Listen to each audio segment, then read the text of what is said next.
আসসালামু আলাইকুম pro football fans. দর্শক, আপনারা সকলেই হয়তো ফার্নান্দো দিনিজকে চেনেন।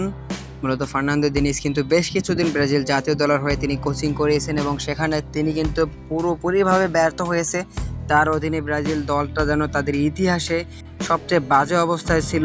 মূলত ফার্নান্দো দিনিজের এখানে আপনি দোষ কিন্তু পরিপূর্ণভাবে দিতে পারবেন না, কেননা ফার্নান্দো দিনিজ যে সময় দায়িত্ব পেয়েছিলেন সেই সময় কিন্তু অনেক গুরুত্বপূর্ণ খেলোয়াড়কে কিন্তু ফার্নান্দো দিনিজ খেলাতে পারেননি বা স্কোয়াডও যোগ করতে পারেনি। সেজন্য কিন্তু ফার্নান্দো দিনিজের দলের এই অবস্থা হয়েছিল।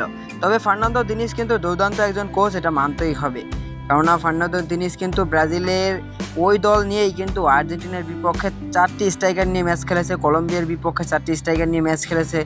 তবে তার ট্যাকটিক্সে একটু সমস্যা ছিল, এই জন্য আসলে ফার্নান্দো দিনিজ কিন্তু গোল দিয়েও পরবর্তীতে সেই গোল কিভাবে রিকভারি করতে হবে সেটা করতে পারেননি। সেজন্য কিন্তু বারবার তিনি ব্যর্থ হয়েছেন।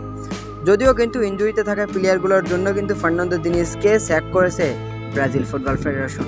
আর তাই তো ফার্নান্দো দিনিজকে নিয়ে অনেক বেশি ট্রল হয়েছে ব্রাজিলিয়ান সংবাদ মাধ্যমে, এবং ব্রাজিলের সমর্থকেরা যেন ফার্নান্দো দিনিজকে দেখতেই পারে না।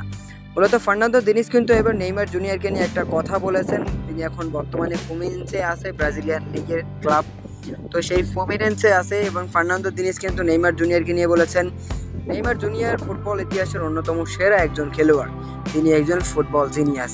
আর নেইমার জুনিয়রকে নিয়ে এভাবে প্রশংসা করেছে ফার্নান্দো দিনিজ, কেননা তিনি কিন্তু নেইমার জুনিয়রের সাথে বেশ কয়েকটা ম্যাচে কাজ করেছেন একসাথে।